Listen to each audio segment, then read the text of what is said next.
Okay, hello everyone. Thanks for coming. Welcome to what is first a cloud room and then a DevOps and automation room. We will start the day with a presentation by Boris and Martin with something about VMware. Guys, go ahead. Can you hear me, everybody? Yeah, great, thanks.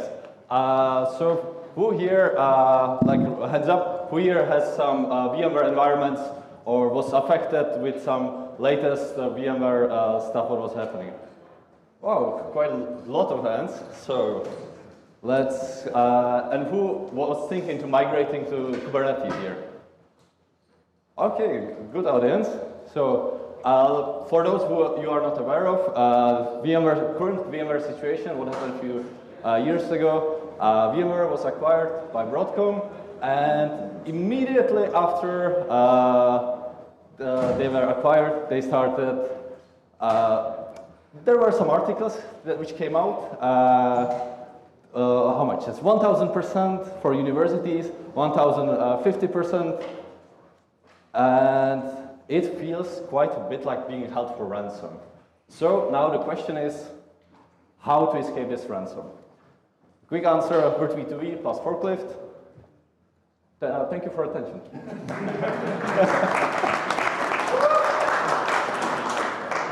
So let's get into more details. So how does VirtV2V work? Or what is? Who here knows VirtV2V? Oh, just a few hands. Okay, that's a good. So VirtV2V is a open source tool written by Richard Jones. It is focusing on migrating from VMware and then to QEMU. So it's moving the VMs from one platform to another, and it's really great at it. Why you would want to use VirtV2V? The main thing is the guest conversion. When your VMs are running in the VMware environment, they have their own drivers, their own guest agent, and it is adapted to the VMware environments.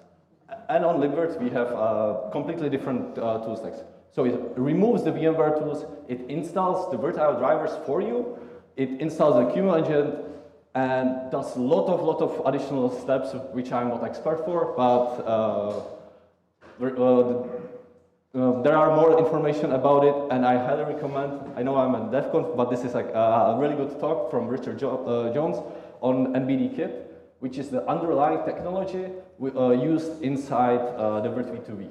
It is really good, cool technology, which for which we don't need to have SSH or any root credentials for your VMs. We are manipulating the disks themselves. So how does it work with some graphics? So we have VMDK, that's VMware disks. We have the NBD kit, which I described that it's working on the disk themselves, and there is a VDDK plugin inside the NBD kit. It is able to connect to those disks using VDDK. VDDK is a VMware proprietary library. Sadly, that's users need to provide it to us, and we cannot distribute it due to legal reasons. But it connects it, and the guest, or where it's the running on the destinations, sees it as a normal disk. It's open in another tool called GuestFS, and it runs the conversion scripts on top of those disks. And it does the conversion first. So before the lot of data, the terabytes and terabytes of data getting transferred, it first does the conversion. Would the conversion fail or pass? Because not all operating systems are supported, so it does it to the cache. After the conversion is successful, we migrate. It first looks at the cache, and then it copies. Do I have these blocks inside the cache? If so, take those. Otherwise, it will fetch directly from the VMDK remotely. So advantages: it fails fast. It does the conversion first. It supports many operating systems, many Linux distributions, many Windows versions. It manages the disk transfer for us. It's simple binary. You run it, you have the disks. Disadvantages: it has high downtime. We need to acquire a lock on the VMDK files, so the VM needs to be powered off for the whole time of the migration. And it manages the disk transfer. So for example, if you want to migrate some shared disks, we would duplicate them. That's one of the disadvantages. Here comes Forklift. That's an open source tool focusing on migrating to KubeVirt from VMware, OpenStack over, and also OVAs, which we have added recently. And for that, it is focusing on migrating to Kubernetes. So we need to first configure the Kubernetes cluster itself, create all the storage classes, the storage configuration, all the networking, and then the user will provide us with the necessary credentials. We scan the VMware infrastructure, and the users create a plan how the migration should go through. They create mappings, which, because on VMware environment, we have many data stores, and so they need to tell us from which data store we should migrate to which storage class on the VMware side. And the same applies for the networks. For which network on VMware is the which network on OpenShift, and we automatically map it to there. And then we have migration type cold and warm. I will get to that in a second, and starting migration. So I mentioned the warm migration. The cold one is the running VirtV2 power of the VM. There is high downtime, which is not wanted because users want as slow downtime as possible. So we created, this is in Forklift, this is not VirtV2 specific. We created our own implementations of the disk transfers. We have the disk same as on the cold. We create a snapshot. That allows us, all the writes are happening to the snapshot overlay, and we start transferring the underlying disk. It can be 50 gigabytes or 500 gigabytes transfer, and all the changes are getting written to the snapshot. So we first transfer the underlying disk, and then once we finish, we can do it again. But we now transfer only the delta, only the changes which are happening there, which can be just half a gigabyte, much slower and much faster migrations. And we do it again until the users tell us cutover time where we want to power off the VM. We have a lot of users and customers which started migration at Friday evening, and they powered off over the weekend where there were not that many VMs used, and they had teams ready. On top of this final disk, we run the new tool called VirtV2 in place, and it does the conversion for us.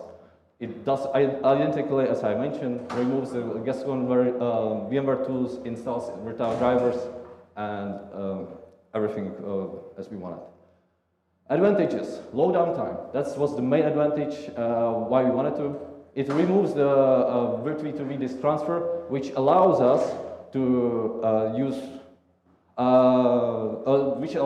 transfer the disks which would fail the conversion. So we can now transfer the disks by themselves even without it or with the conversion. We are now under control of the disk transfer. As I mentioned, the shared disks we can transfer, we can specify, do we want to migrate the shared disk or not?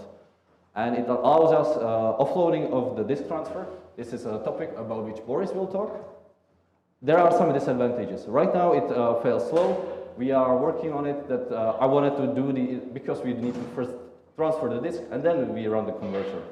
Now I'm working on it, so we would run the conversion ahead, and we would tell users that the conversion would fail, that they need to either copy it by themselves and without the conversion, and then they would do it by themselves manually. High IOPS VMs, there are a lot of writes. Some databases, they don't converge. Same problems with live migrations, but I'm also working on it, and it requires to have the change block tracking, so we can request the delta from the VMware. And there are more steps. We create snapshots, we delete the snapshots, we are doing many steps, and it can take a bit more time. So now demo time. Oh, it started immediately. So I am here in the OpenShift console, but mainly because that's where we have our UI. It can be also in OKD. So I create a provider which will connect to the VMware environment. I put my URL, I put the VDDK image, which we use for the disk transfer. For legal, I needed to blur it. Username, credentials. Now we started fetching all the information. We started validations. We know what we are capable of doing, what kind of capabilities are in KubeVirt, and we are letting the users know these features are missing, or we cannot migrate these features. You need to enable it by yourself after the migrations. Not all features can be migrated, sadly. I choose some running VM. This is a demo for the warm migration. I choose, I need to create some plan name. And here are the storage mapping, automatically pre-selected for the defaults. I select a target namespace. I can migrate to different namespaces where we want to go. We validate the plan that it is everything correct and the configurations. I change to from cold to warm migration. We have also a feature for preserve static IPs where we inject UDEV rules because the drivers are completely behaving differently, so the different device names. So we are trying to adjust to different behaviors on VMware to deliver. And it started, we create the disks, automatically start populating it, and we start the import.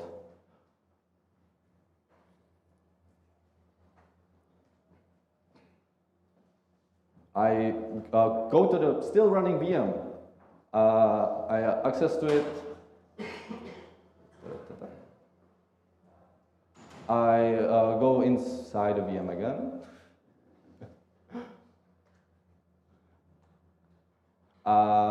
And I create a demo file that's still running. Writes are happening to the disk. I see the disks are getting transferred. And now, it's been a long time since I recorded the demo. So trying to remember.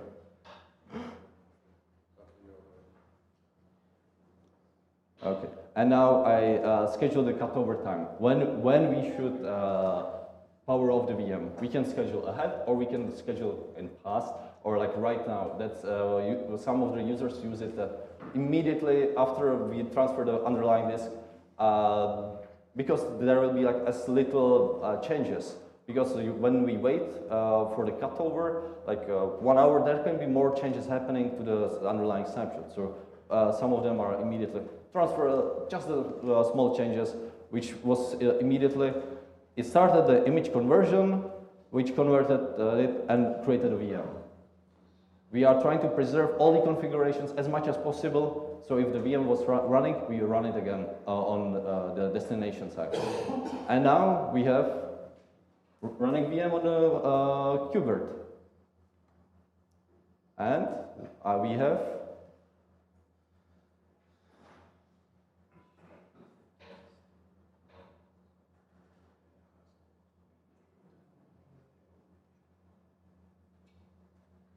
have our demo file.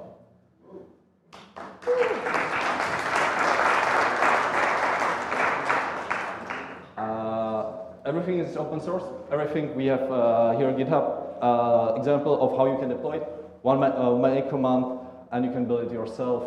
And yeah, that's I think it from clicker support.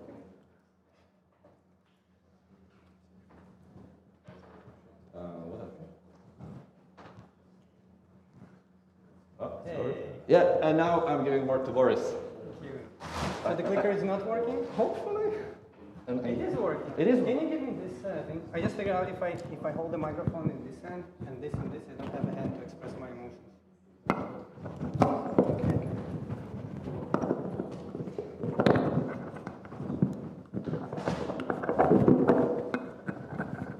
Nice sound effect. Sorry.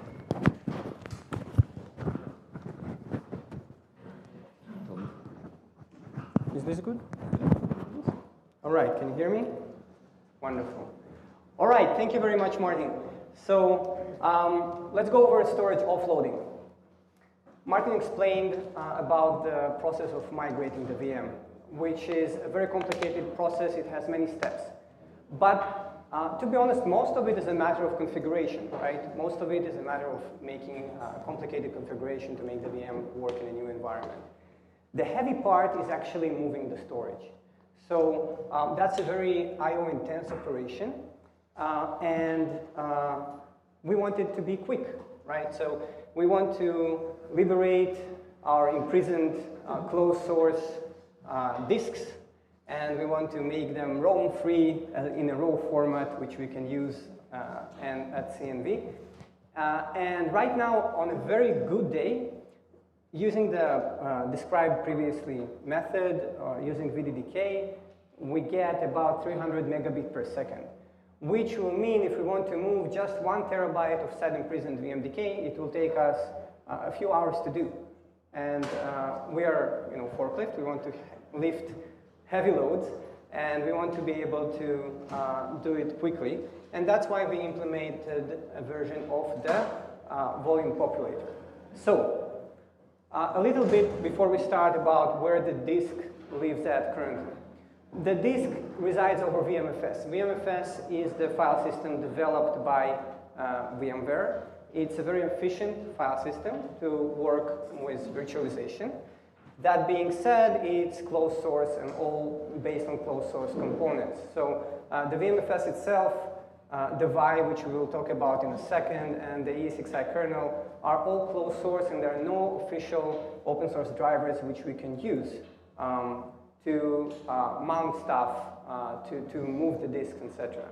So we have the VMDK and the VMX, and it sits over the VMFS file system, but actually the file itself is fragmented in a loom. And also it even may be fragmented between different looms. So we can't just remap, and take the VMDK from there, right? So that's kind of a question that comes up. And we can't mount it. There are open source drivers, but they're not officially supported, so we can't really trust them for serious workloads. So we decided to use an ancient Chinese stratagem. I'm not going to try to pronounce it in Chinese because some of you may know Chinese, I'm not sure. Anyway, it's a great idea of attacking using the strengths of another. So we're going to use the strengths of VMware to help us free the disks. So we're going to use the Vi. The Vi, the vStorage API for reintegration, is a component, it's a VMware technology that allows offloading commands from the host to the storage array. So if you want to write zeros on a disk, if you want to copy stuff, which we're going to talk about, if you want to do atomic stops, locking, you can use the Vi to remove the load from the ESXi host to the storage array. So Vi, there is a generic version of it on ESXi starting from version 6, I believe, which works for many storage arrays. It sometimes requires a custom Vi depending on your storage array, and this is going to be the only AI part here. If you're using ChatGPT to find out whether you need it or not, there is a 50% chance it lies to you and gives you links to download Vi that doesn't exist, so be warned. We're going to use the xcopy command. The xcopy command is part of the SCSI primitives that Vi exposes, and it's basically used by VMware for cloning, deployment, and storage vMotion. When we use it, there are implications. So the implications are that the copy is much faster, and it takes a predictable time. So this is an important pain point for people who want to move their workloads. Usually is that it's really important for them to know when it's going to start and when it's going to finish. So this is an advantage of using this method. And the VM network is also not affected. The other workloads run as usual. Now, last component before we go into putting it all together is the VIB. So the VIB is vSphere installation bundle.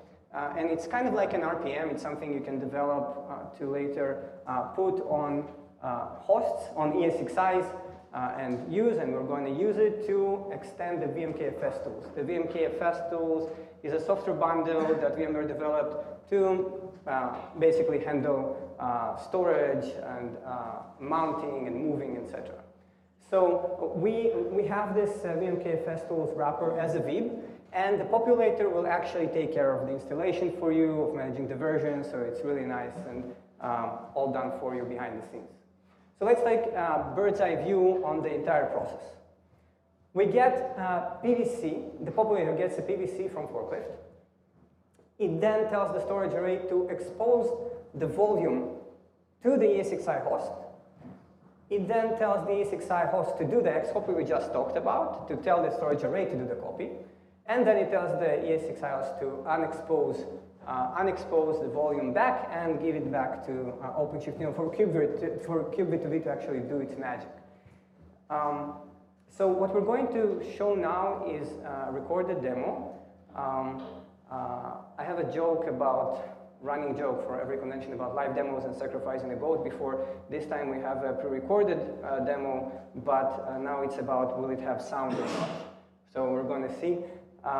But this demo is actually of if you, instead of using the populator, you would have hired an intern to do the work manually for you. That's what he would be doing every time. So this is what the demo is about. And let's hope for sound. No, our hopes. Okay, well then. Let's try again. Try again? Yeah. Okay. Never mind, I'll do the sound. I can do sound. Okay, so we start with a VM machine. As you can see there on the right, you'll see like what's happening. It has a VM machine on vSphere. So there is an ESXi host where it resides. You can see the files there. You have a path to it, right, on VMFS. And then we go to OpenShift, and OpenShift will create a nice persistent volume plane for you. And once it's bound, you will have a PV. It will be named PVC, just to make things not confusing for you. But that will be a PV that we can find on the storage array itself. So we go to the storage array, we find the PV, we see it has the right size, and it has a WWN or some kind of unique serial number we can use. Now, an important concept is groups or hosts, depending on the storage array. It's a construct that allows you to expose volumes to a set of ESXi hosts.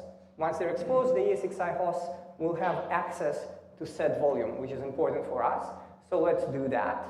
We can take our volume, we can add a host set, and we can export it.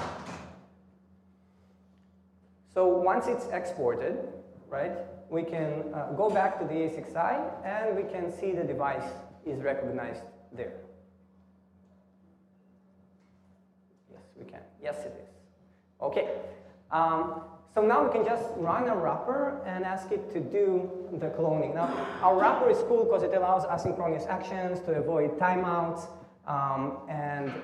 Yeah, it's more stable and easy to use for us. So we can see the task has successfully completed. And that means it's populated, right? So now we have the volume connected, and we want to the ESXi host, and we want to give it back for V2V to continue the process. And yeah. So at the end of this process, we will have a populated disk connected to Kubernetes, and we'll have the original disk where it was before. Okay. I'm clicking the button. All right. Okay, now that you are as excited about moving your storages to OpenShift as we are, you should know it's really simple to add your favorite storage array. So it's just a matter of, you saw the process, it's simple. There are 4 methods that needs to be implemented: mapping, unmapping, finding the currently mapped groups, and ensuring the host sets or the groups, which is only 4 methods basically that you can implement in Go. And just as an anecdote, the latest provider that was added, it was added by our ninja Roy Golan. He's leading this effort, and it took him less than a day to actually have a working POC testing the populator wizard. All right, now when you implement it, we also made a really nice tool, the certification tool, which is great for trying it out. So you will just, after the implementation, basically provide it some values and give it a plan. Once you give it a plan, it will create the VMs for you, it will migrate them, and it will then give you results, something like this. It will show you how much time it takes to actually move the VM. So, results. Okay, important things. In this table, smaller is better unless you're looking at the X. On the X, bigger is better, right? Because that's the multiply of improvement. Another important thing, we're not comparing here between vendors, right? Because they all had different setups, different networks, but you can see the improvement they had with actually doing, the move of the disk, right? So we have, for Vantara, which you mentioned shortly, they have improvements of like 12 or 21 times. Another very, very important point here from this table, I hope you're happy with this result, is this part. So we absolutely we couldn't make our lab work with Xcopy for Primera. Somehow, we still have an open ticket. But because of that, we discovered a really cool thing. Even if the Xcopy does a fallback to just copying on host, we still get amazing results. So this is really important, even if Xcopy doesn't work. And this also means we discovered while we were testing this, we can actually easily move between storage arrays, which is a cool feature. So limitations. Not all storage arrays support Xcopy, although most do. Each ASXi host only allows 2 Xcopy operations to run in parallel, which is usually still great considering the multiples of improvement. If the storage array is slow, this should be obvious, but we can't go faster than the storage array. That's something you may discover when doing the testing, that you're limited by all disks. It actually does work with migrating between storage arrays. So the ESXi does that for us, which is awesome. And we currently support 1 disk per VM. This is like a temporary thing. We're going to fix it like super soon. Okay. Upcoming features. So copy between storage arrays just to finalize it and test it. Warm migration with offload copy. As you can imagine, we can improve other processes as well, including the warm migration. Martin is working on that. And we're going to support more providers. We're going to have multiple disk support. And the certification tool is going to become like even better than it is now. Okay, now before we're done, I want to share an open source collaboration story, how open source is really awesome, right? So we had Tatsumi-san from Hitachi coming up with an idea, coming to us and saying, hey, you're doing this migration, we have this idea to do Xcopy offload, and that would be like much faster and cooler. And then he spoke with Roy Golan from Red Hat, and they were kind of discussing how to collaborate. And there were different options. They were thinking about the proprietary, hey, you call our product, we don't show you what it is. But after some discussion, deliberation, they decided to go the open source way. As a result, they were the first provider to actually have a working implementation. They are still very much affecting the design, and they have new cool ideas, and everybody here can benefit from it, right? So this is really, really cool. You can all see the code, you can see the process. They helped us make the API, and because of the open source process, they also were thinking not only how to implement their solution, but how to help us implement a solution that will benefit everybody. So this is a really good example. So thanks, Hitachi, Tatsumi-san, Rigolan, and Martin, who actually merged the PRs, right? If not for Martin, we wouldn't have it in. Okay, so yay, open source. So to summarize, works fast, predictable time, easy to implement, disadvantages, the VM needs to be turned off while doing the migration, although more migration coming up. ESXi limitations on parallelism that we discussed, and currently 1 disk per VM to be resolved soon. Try it yourself, like Martin said, when you clone the repo, you will also get the Xcopy vSphere populator, and you can try it out with the certificate tool. Just make test Xcopy. And at the end, you'll have a happy free disk. And it's important to know that this ransom thing that's happening now with Broadcom that Martin mentioned, it can't happen here. Like the code is open. You can do whatever you want. That's the open source way. That's the Red Hat way. So thank you very much. And yeah, if you have any questions, we are here to answer them.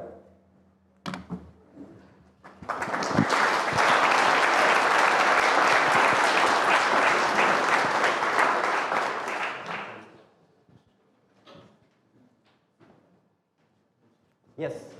Oh. That's it. So thanks for the great presentation. During Martin's session was mentioned that Forklift UI was available only in OpenShift, or is it possible to have it also in OKD?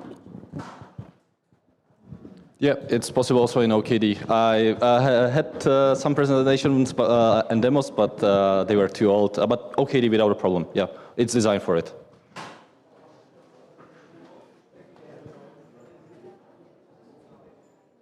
Anybody else? Some questions?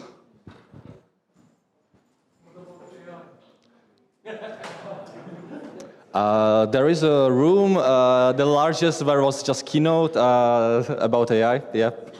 So I can tell you AI is not very good at implementing this stuff. Like from experience, I really tried. So if you want to keep your job, you may want to study this deeper. Just saying.